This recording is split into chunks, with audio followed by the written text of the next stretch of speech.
আসসালামু আলাইকুম ওয়া রাহমাতুল্লাহি ওয়া বারাকাতুহু।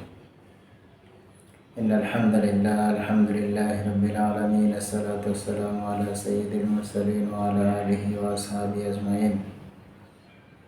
সম্মানিত উপস্থিতি, আপনারা লক্ষ্য করেছেন গত কয়েকদিন আগে নাইজেরিয়ার কনা রাজ্য নামক একটি জায়গায় ফজরের নামাজের সময় প্রায় 40 জন মুসল্লি যারা ফজরের নামাজ আদায় করতেছিল, তখন একজন সংবাদ মাধ্যমে বলা হচ্ছে যে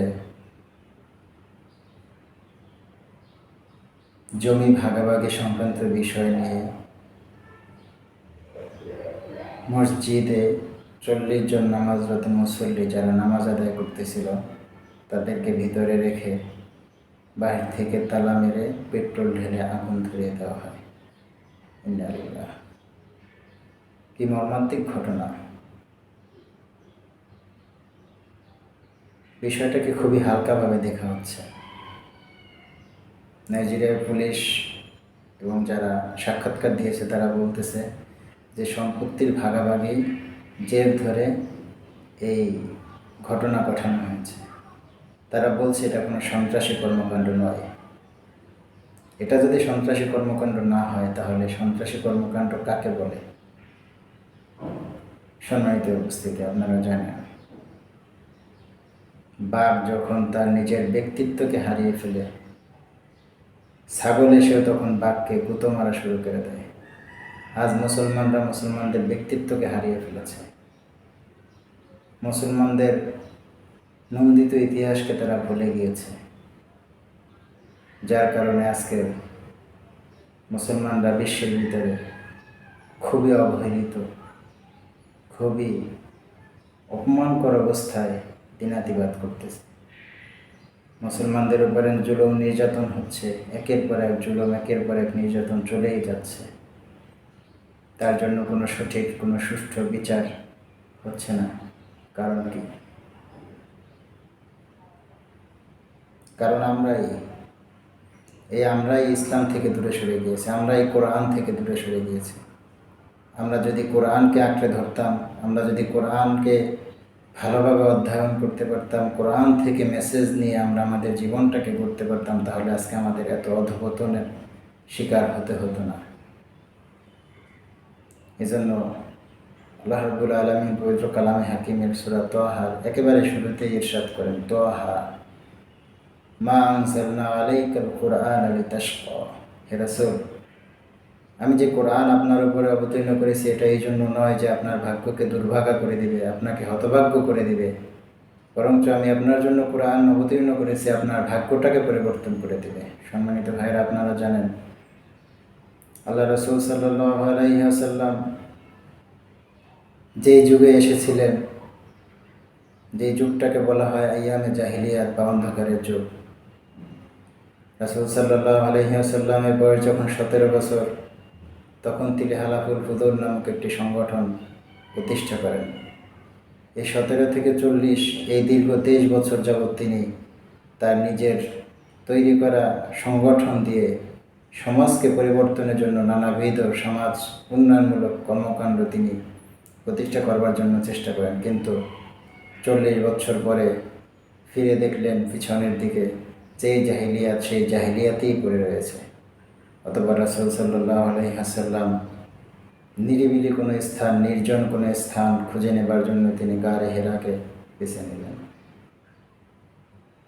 সেখানে আল্লাহ রাসূল সাল্লাল্লাহু আলাইহি ওয়াসাল্লামের উপর আল্লাহ রাব্বুল আলামিন আসমানি কিতাব, ঐশী বাণী, মানবতার মুক্তির জন্য যে কিতাব, যে ওহী, সেই ওহী আল্লাহ সুবহানাহু ওয়া তাআলা অবতীর্ণ করলেন। এবং সেই 40 বছর থেকে 63 বছর পর্যন্ত এই যে 23 বছর, এই 23 বছরের ভিতরেই তিনি একটি জাহিলি সমাজকে একটি যুগ শ্রেষ্ঠ সমাজে পরিণত করলেন।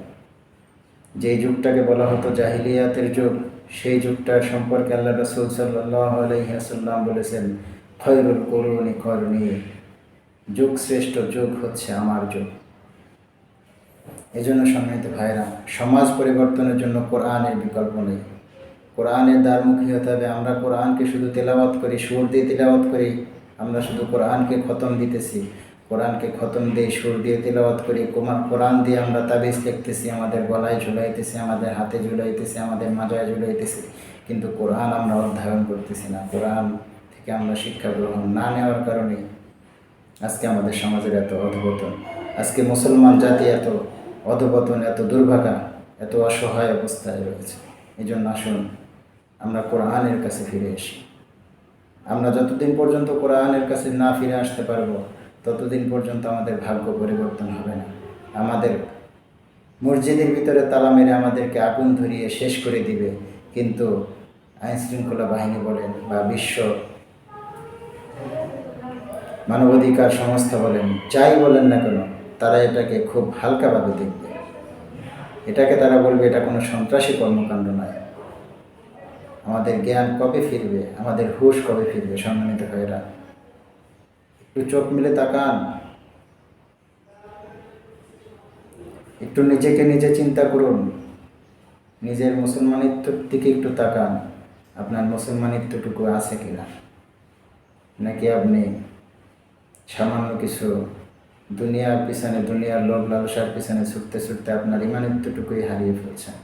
সম্মানিত ভাইয়েরা, এই জন্য আসুন আমরা আবার নতুন করে মুসলমান হই, আমরা আবার নতুন করে কালিমা পড়ি, আমরা আবার লা ইলাহা ইল্লাল্লাহ বলে যত প্রকার শয়তানি শক্তি আছে, যত প্রকার তাগুতি শক্তি আছে, তাদের থেকে সম্পর্ককে ছিন্ন করে আল্লাহ রাব্বুল আলামিনকে একমাত্র ইলাহ হিসেবে গ্রহণ করে আমাদের ইমানটাকে পরিপক্ক করে আমরা কোরআনের থেকে শিক্ষা গ্রহণ করে আমাদের ব্যক্তি জীবন, আমার পারিবারিক জীবন, আমার সামাজিক জীবন, আমার অর্থনৈতিক জীবন, আমার রাজনৈতিক জীবন, পুরো সেক্টরটাকে কোরআন দিয়ে রাঙিয়ে তুলি, তাহলেই আমাদের মুক্তি হবে, তাহলেই আমাদের কল্যাণ হবে, তাহলেই এই সমাজের পরিবর্তন আসবে ইনশাআল্লাহ। এই জন্য আসুন আমরা কোরআনের দ্বারমুখে, আল্লাহ সুবহানাহু ওয়া তাআলা আমাদের সকলকেই কোরআনের দ্বারমুখে হওয়ার মতো যোগ্যতা দান করুন।